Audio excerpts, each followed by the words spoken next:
Foreign exchange market is the market where you can buy and sell currencies from different countries. All countries in today's world are involved in such operations, making it the largest financial market in the world. The price you pay for a foreign country's currency expressed in your home country's currency is called the exchange rate, and it can vary greatly from day to day. There are three methods of quoting currencies.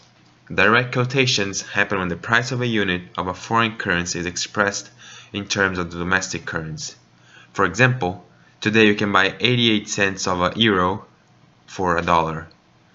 Indirect quotations are the opposite and are the price of a unit of domestic currency expressed in terms of a foreign currency. Within the same example, we can buy $1.13 with 1 euro. Cross rates are exchange rates that does not have the domestic currency as one of the two currencies being traded. Spot trade and forward trade are the two types of transactions in the exchange market. Spot trade is where the person buys or sells currency by the day's quotation or on the spot. So, for example, if an investor had $100, he or she could buy 70 British pounds at a spot exchange rate of $1 per 70 British pounds. Forward trade is an agreement to buy a currency in the future from an agreed rate today, protecting the buyer from fluctuations in the exchange market. Purchasing power parity is the idea that the exchange rate will adjust to keep purchasing power constant among currencies. There are two purchasing power parities. Absolute purchasing power parity states that a commodity costs the same regardless of what currency is used to purchase it or where it is selling. Three conditions must be met in order for the absolute purchasing power parity to hold. 1. Transactions cost must be 0. 2. No barriers to trade such as tariffs and taxes. And 3. The good traded in both markets must be identical. Due to these conditions, absolute purchase power parity is usually only applicable to very uniform traded goods, such as gold and stocks of a company that are sold in different markets.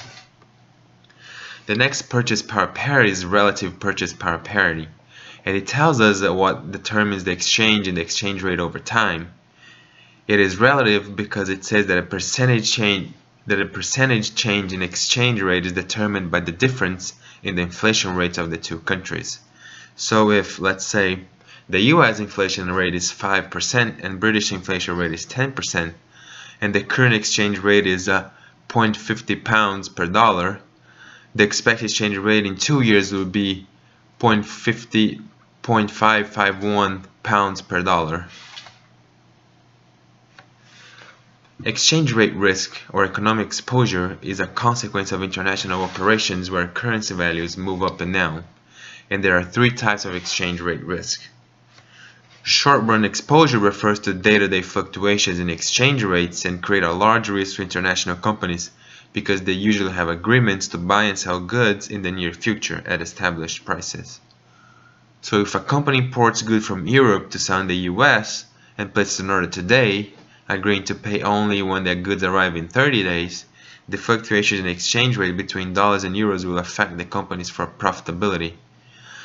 In order to protect themselves from these risks, companies should enter in a forward exchange rate agreement and lock in an exchange rate that will be beneficial to the firm.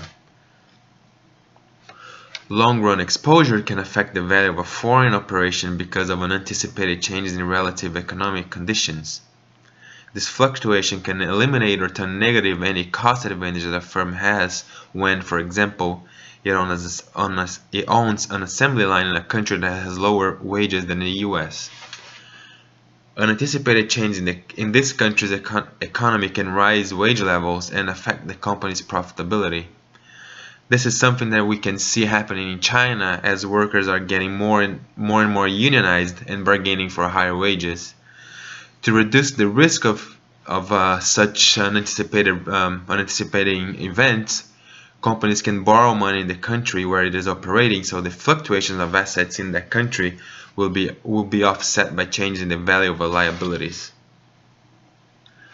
Translation exposure is the problem created when a US company needs to calculate its accounting net income and earnings per share for a period and needs to translate everything into dollars.